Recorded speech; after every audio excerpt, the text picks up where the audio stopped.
We're joined by Umar, Ajiya, Chief Financial Officer, CFO, NNPC Limited, and member of the NNPC board. Thank you so much for joining us. Thank you very much. Thanks for joining us. Such a long journey, but we are here. I guess congratulations are in order. And so much fanfare around the change of name and unveiling of the logo, the egg cracking. For those Nigerians who are wondering, why are we doing all of this? Tell us, ultimately, what does this mean for the average Nigerian? I think what has changed today is basically to say enough of federation funding to this child. You have come of age, take these assets and go and fend for yourself. That's really but not only fending for yourself, but also bring returns back home by way of dividend.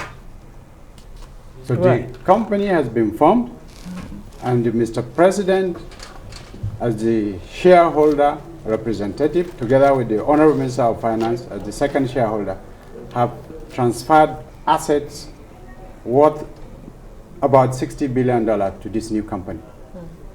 So it is expected that you sweat those assets to bring value onto the table for Nigerians, but not through the monthly allocation system, but through dividend declaration. That's what Nigerians should expect. Right. I mean, it's interesting that there are 200 million shareholders, as we're told. That means that this one are actually shareholders of this NNPC. But we don't know. We're not even aware of that. Exactly how much is, or what's the value of this shareholding of ours for the average Nigerian? Yes. And when do they start getting dividends? So what in effect it means is that today Nigerians, the 200 million Nigerians, own this company that is carrying assets worth $60 billion. So if you divide $60 billion by 200 million Nigerians, you can averagely know what belongs to you. So what Nigerians should expect is that at the end of every year, this company should make profit, and from that profit, the shareholders will sit down and declare dividend.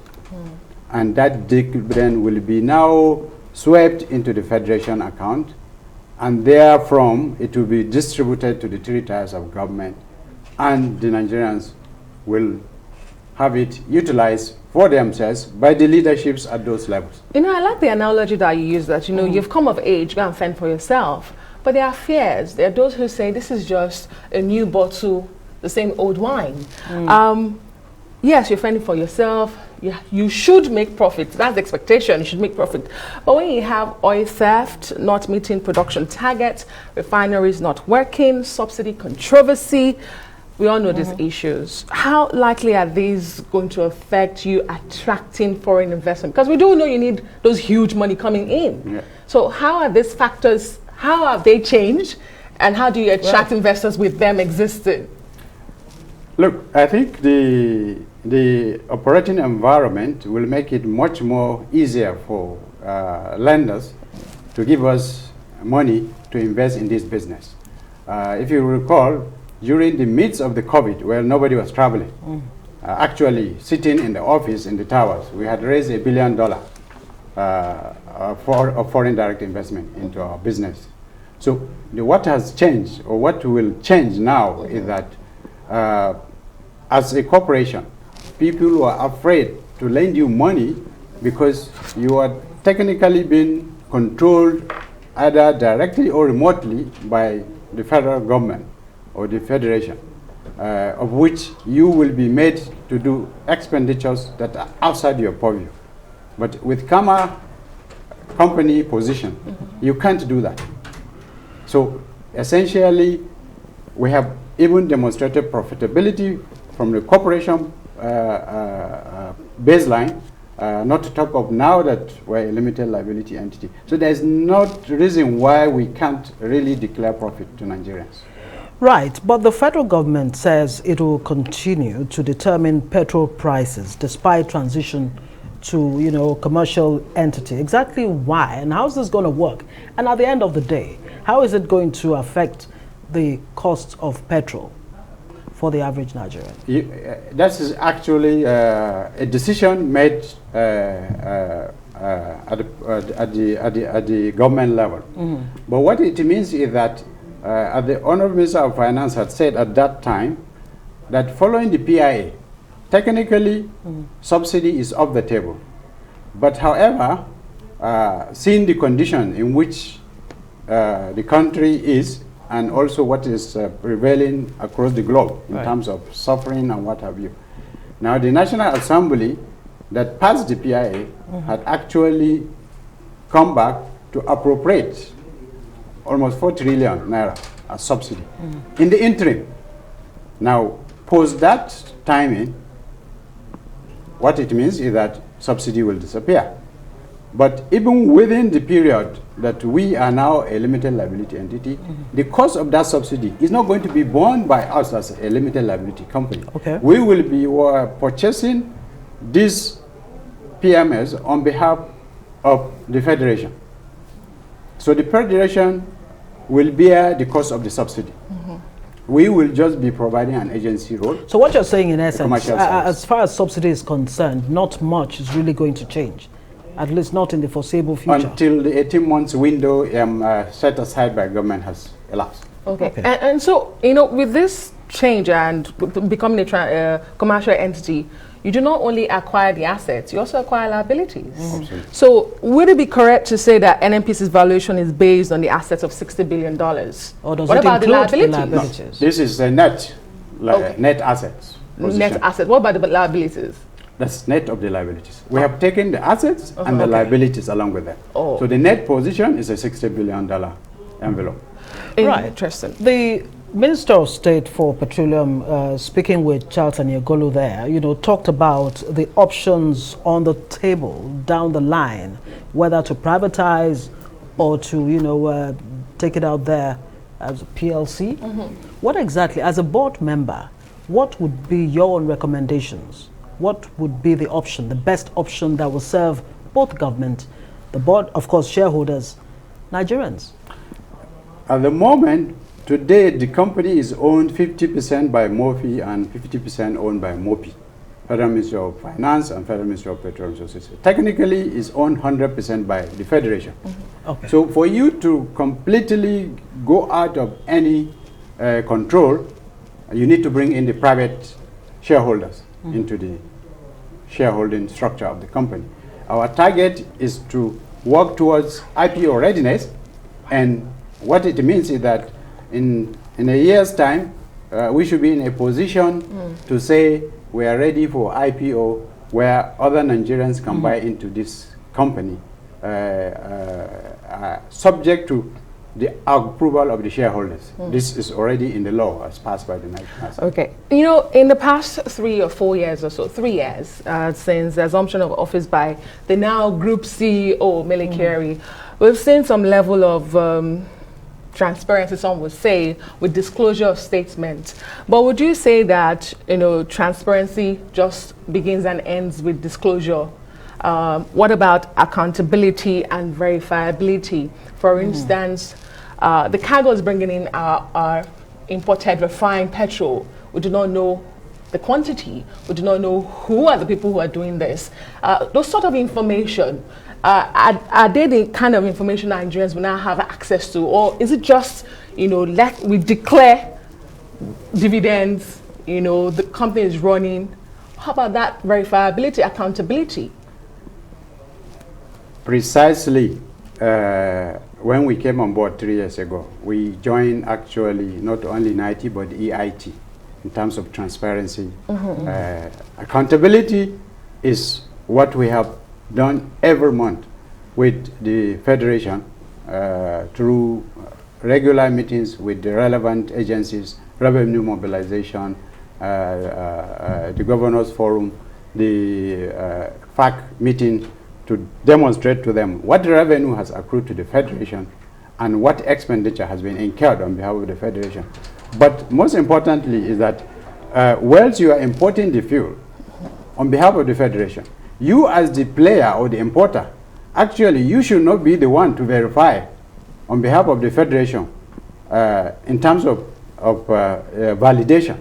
we have a regulator, and now the law has actually put in place two regulators, one for the upstream, one for the downstream. So the downstream regulator, which is the authority, is actually empowered and is also in place in all depots, including depots that do not belong to NNPC. So every blessed day, this regulator is expected to check how much volume has entered those depots, how much volume has gone out Would of that be made and known where. to Nigerians? Because that's all. Yep.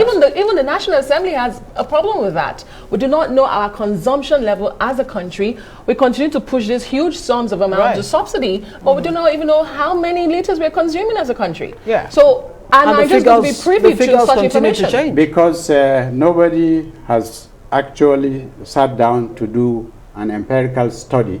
And this should actually not be done by the players themselves, ourselves, and it should be done by an independent. Will you be open to share such information? Yes, absolutely. Okay, now, not too long ago, we had the Minister of State for Petroleum, Timipre Silva, right here, where he said concerning the refineries that the refineries continue to gulp billions and billions of money, dollars, naira, if you like. Moribund refineries, salaries are being paid and all of that. So what are you going to do with the refineries on the books? What's going to happen to these refineries? You know, as envisaged in the PIA, we have to ensure the energy security of this country. Right. To that extent, we cannot run away from these refineries. We have to rehabilitate them. But what is changing now is that the refineries are going to be rehabilitated with a combination of our own funds, equity, Nigerians' funds, and lenders' money. And no lender will lend on to you unless he or she knows that that money will come out after the rehabilitation. But on top of that, the lenders who are lending into this rehabilitation program have also insisted that there has to be O&M contractor supervising the operations of the refinery day in, day out. Right. And that has also been fixed. So the rehabilitation work is ongoing. The Port Harcourt one has commenced. The Warri one is about to commence any moment, maybe probably next week. So we have that intention to ensure that these refineries come back. So what you're saying is these refineries, by the time they're rehabilitated, will be as good as new, or it's not going to be another situation, you know, another run around with turnaround maintenance and all of that? Or is it even more ideal to build new refineries from the scratch? Yeah, well, new refineries from the scratch are very expensive. When you want to build refineries, you're talking of $3 to $5 billion thereof. This is a rehabilitation work that is golfing about $1 billion. Even in the case of Warri, it's less than $500 million. So what actually is going to happen is that these refineries will be rehabilitated. They cannot be at 100% nameplate capacity. This has been done almost 30 years ago. So you will expect at least that when they are fully rehabilitated, they will at least deliver 80 to 85% nameplate capacity. However, these same refineries that have been rehabilitated are actually going to deliver value to not only the shareholders, but the lenders who have brought on money onto the table. So we don't see really any issue. Irrespective of whether you rehabilitate or not, you have to continue to do the regular maintenance needed for any plant. Whether it is a refinery, whether it is a power plant, you have to do an annual or biannual or thrice yearly renewal. CFO Ajiya, NEPA, NITEL, MTEL, Ajaokuta Steel, Nigerian Airways, they have something in common. They are failed. Commercial government-owned companies that failed. They didn't work. What gives you the confidence? Why are you so optimistic that this will work?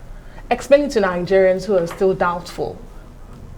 Yes, the difference between those and this one is that in those circumstances, still the code of corporate governance was not institutionalized. Right. There is no reason why you privatize and then government still controls majority holding. That is why also in the PIA, the law envisaged that in the next 3 years, you should go public. When you bring private equity participants, those private equity participants will ensure that the code of corporate governance works, and that if the board is not performing, it's easy to fire. And if the board also sees that management is also not performing, the board should do the first firing before it itself is fired by the shareholders. All right, that's a good place to leave it. Let's hope down the line we'll be saying we should have done this a lot earlier than now. Thank you very much, Umar Ajiya, for joining us, Chief Financial Officer, NNPC Limited, and member NNPC Board. Thank you very much.